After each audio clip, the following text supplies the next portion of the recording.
Olá, pessoal. O nosso trabalho é sobre rinite atrófica dos suínos, né? Então, a rinite atrófica é uma doença infecto-contagiosa que tem alta transmissibilidade e ela comete o trato respiratório superior dos suínos, né? Ela causa uma atrofia em uma estrutura que chama cornetos nasais, né? Ela provoca desvio de septo e deformidade no focinho.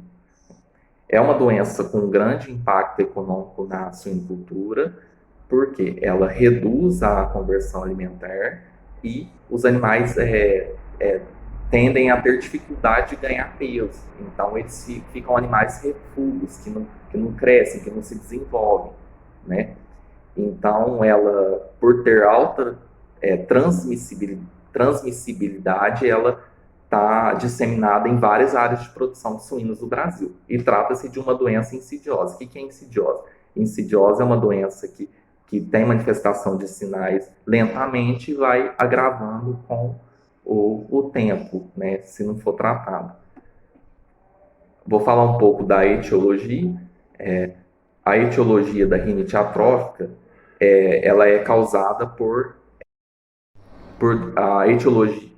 Ela é causada por duas bactérias. Ambas são gram-negativas. Essa doença ela é classificada como rinite atrófica não progressiva, né, que é causada pela bactéria Bordetella bronquicéptica, e rinite atrófica progressiva, que é causada pela Pasteurella multocida, né? A, a forma progressiva geralmente é mais severa, porque a Pasteurella multocida ela possui várias estirpes, né? E tem um tipo específico, que é o tipo D, né? Que provoca lesões no epitélio nasal, né?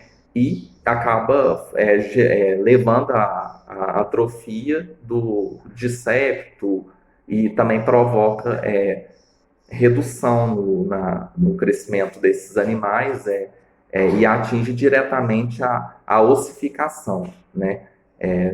Geralmente ela acomete os ossos do animal afetado, né? Agora, sobre a epidemiologia.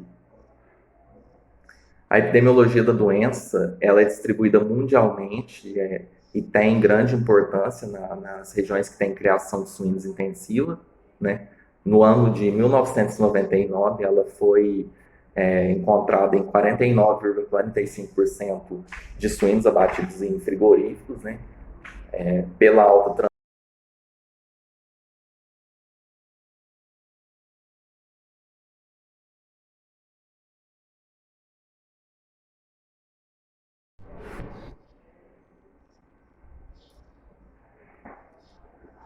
por ter alta transmissibilidade, ela tem alta disseminação em rebanhos, né? E ela causa bastante prejuízos, né, na suinocultura. Por quê? Porque ela, como eu falei, os animais não ganham peso e não tem redução na conversão alimentar, certo? E também quando essa bactéria acomete um plantel, o, o uso de antimicrobianos, né, e também a forma de profilaxia, né, encarece bem o processo, né, então acaba acarretando mais gastos. Transmissão da rinite atrófica. Primeiro é o contato direto dos leitões por vias aerosóis e das porcas cronicamente infectadas, que passa a doença através do contato nasal e o contato na amamentação. Leitões ainda infectados em idade precoce, eles têm umas lesões progressivas, o que causa uma deformação na estrutura nasal do animal. E os principais sinais clínicos são espirros, alargamento das cavidades nasais, lacrimejamento, congestão nasal, formação de placas escuras nos cantos internos dos olhos, corrimento seroso e encurtamento ou desvio do focinho. Esses são os principais sintomas. Boa noite. Dando continuidade ao conteúdo de rinite atrófica dos suínos, nós vamos falar agora sobre as formas de diagnóstico. O diagnóstico ele pode ser realizado através de investigações clínicas, patológicas e microbiológicas.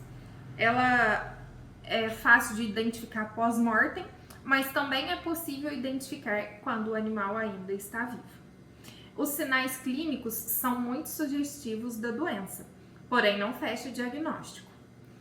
Existem exames laboratoriais que devem ser feitos da seguinte forma: é necessário que colha um material nasal do animal com um suave nasal e envie para o laboratório para que seja realizado o cultivo, isolamento da bactéria, a determinação se ela é toxinogênica ou não, e pode ser realizado através de PCR, cultivo celular e testes sorológicos, assim determinando se é patogênico, né, e qual o tipo do micro-organismo que infectou o animal. Desta forma, fecha-se o diagnóstico.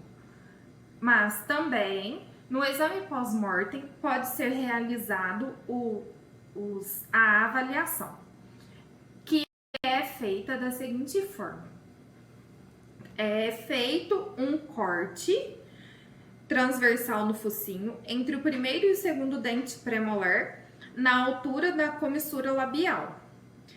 Neste corte é observado, né, o focinho do animal e onde caracteriza o grau da lesão. Sendo que, caracterizado pelo grau 0, o animal é saudável, não tem a patologia, é considerado normal. O grau 1, há um pequeno desvio, que é considerado leve e também normal. No grau 2, existe uma atrofia definida. E no grau 3, a atrofia é grave ou completa, assim como a gente vê na imagem abaixo. Também, aqui a gente mostra, né, que no grau 0, o focinho de forma externa é considerado normal. No grau 1, ele tem uma pequena assimetria, uma diferença de um lado do outro. No grau 2, ele tem uma ligeira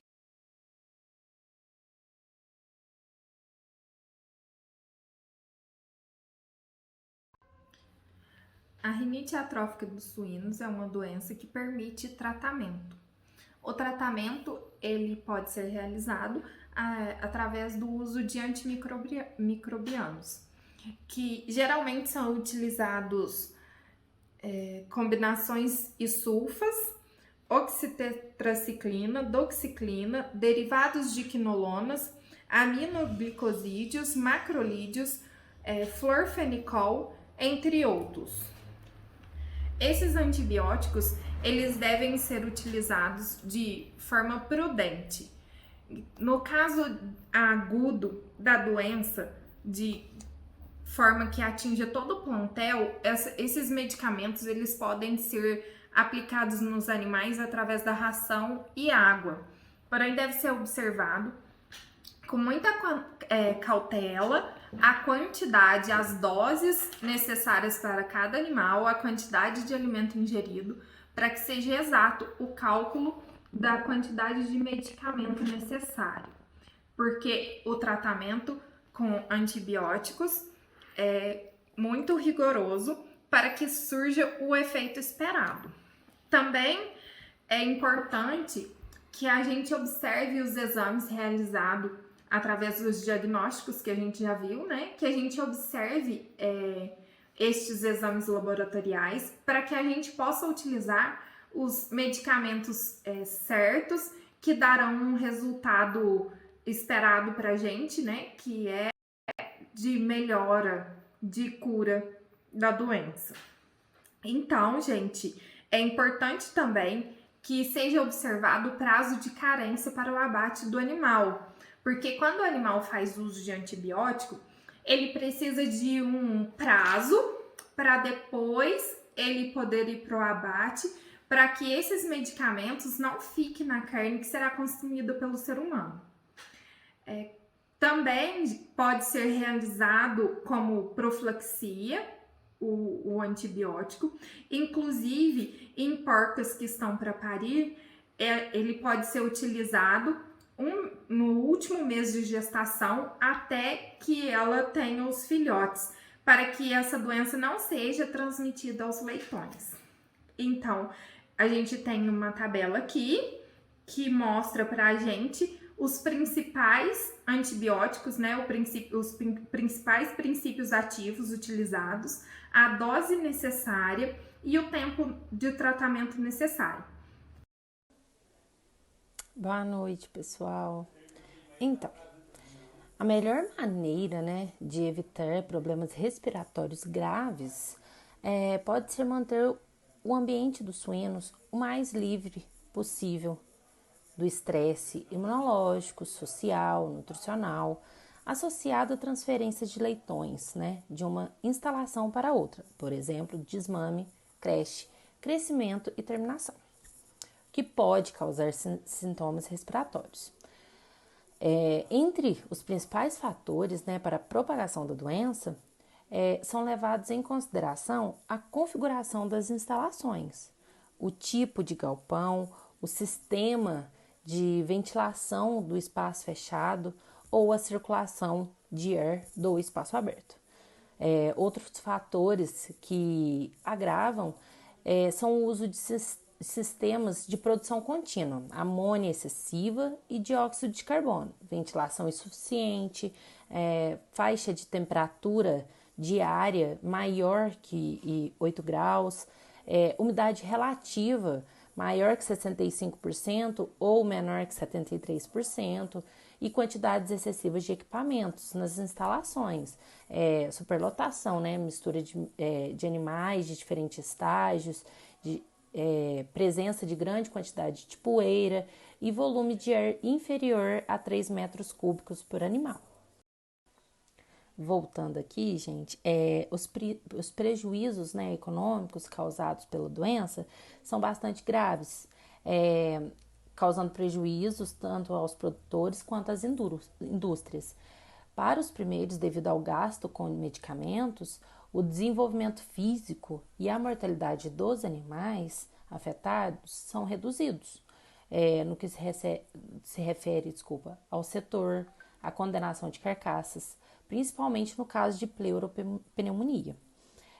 Uma vez infectado o rebanho, só é possível erradicá-lo por meio da eliminação total, né, e da recriação dos animais livres ou do desmame ultraprecoce com drogas e isolamento.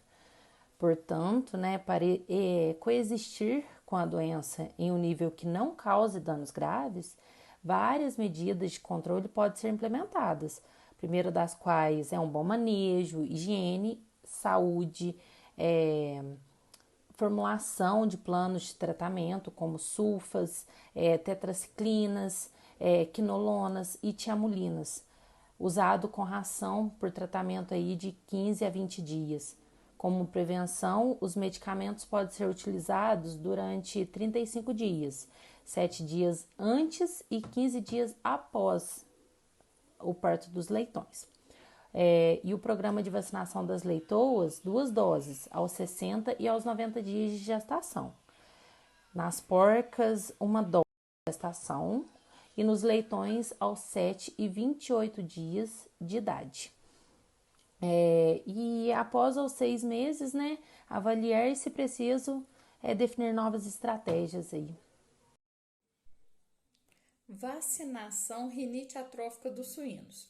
Essa vacina ela é recomendada para fêmeas prens entre 5 e 6 semanas. Vai ser administrada a primeira dose. Já a segunda dose vai ser de 2 a 3 semanas antes da parição. Para quê? Para proteger as suas proles através dos anticorpos pelo colostro. Os leitõezinhos, a primeira dose deles vai ser feita de 7 a 10 dias de vida. E o reforço vai ser após 2 semanas. Os cachachos também 2 vezes, também com um intervalo de 2 semanas anualmente ou semestralmente.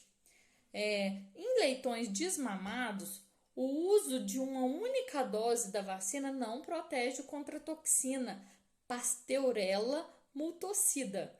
É necessário também 2 doses e com intervalo de 2 semanas. Em rebanhos com pressão infecciosa muito baixa, justifica-se a vacinação das porcas gestantes.